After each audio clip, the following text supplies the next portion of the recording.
Słuchajcie, w tym gospodarstwie już od kilku lat stosujemy nasze kwasy humusowe, dokładnie ten karbohumik, ten 180-meszowy.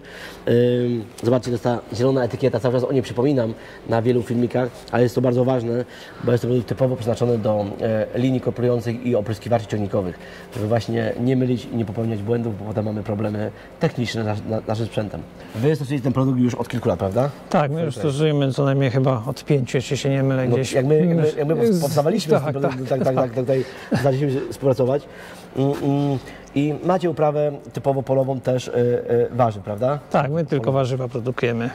I stosujemy ten karbohumik cały czas. No najpierw były mniejsze ilości, wiadomo, na próby, żeby sprawdzić, wypróbować, bo to nowość była, nie było wiadomo co i jak, ale później doszliśmy do wniosku, że przy produkcji warzyw 100 litrów na hektar trzeba tego dać. Warzywa okopowe, tak, i one też bardzo dużą glebę nam zubażają, materię organiczną. Tak. Bo wyciągamy, tak, przez cały czas wyciągamy z niej, tak, z tej gleby pewne rzeczy. I dostarczyliśmy ten karbohumik. W początkowej fazie mieliśmy tutaj chyba około 100 litrów na hektar, prawda? Tak. Jak zaczynaliśmy. A teraz mamy? Teraz w tym roku będziemy stosować 200-300 litrów na hektar, bo po tej mokrej jesieni i zimie, gdzie pola nie były zaorane, to tej próchnicy będzie brakować, a po drugie to o wiele poprawia całą strukturę też gleby i też wiadomo, te warunki powietrzno-wodne w glebie reguluje, tak? Ale rozmawialiśmy tutaj wcześniej, że w końcu udało nam się wyrównać wszystkie wschody, prawda? Na wasze pole. Tak, no to wiadomo, że to ma wpływ na wschody roślin, ale też głównie tak jak por i sałata, gdzie mają bardzo słabe też systemy korzeniowe, powoduje to, że ten system się o wiele lepiej rozwija i ta roślina lepiej sobie radzi w warunkach stresowych, zwłaszcza tam suszy, gdzie ten system korzeniowy jest bardziej rozbudowany. To jest właśnie opryskiwacz, którym aplikujemy karbohumik do gleby, tu się go właśnie wlewa, rozpuszczamy go i tym pryskamy. I to jest kropla dosyć gruba, bo wiadomo, że to idzie na pole i po oprysku jest od razu uprawiane i mieszane z glebą. A dawki wody? To znaczy my rozpuszczamy go, jeżeli dajemy 100 litrów karbohumiku, dajemy 200 litrów wody. 100 litrów 200 litrów wody. Tak. Fajna dawka.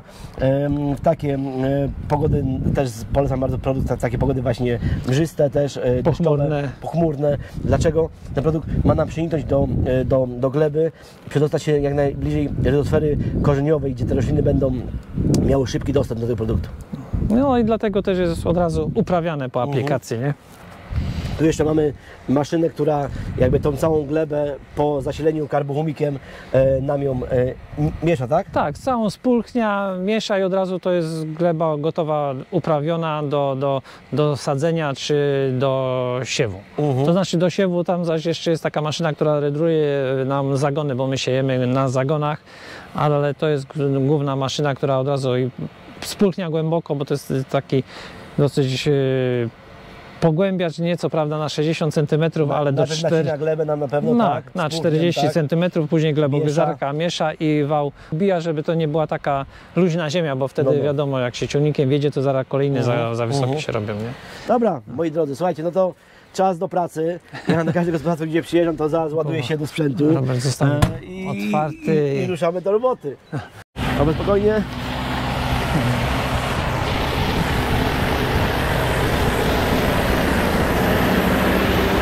Moi drodzy, słuchajcie, jesteśmy po aplikacji karbohumiku 187 meszy, który poszedł do glebowo, w dawce tutaj nawet 250 na hektar.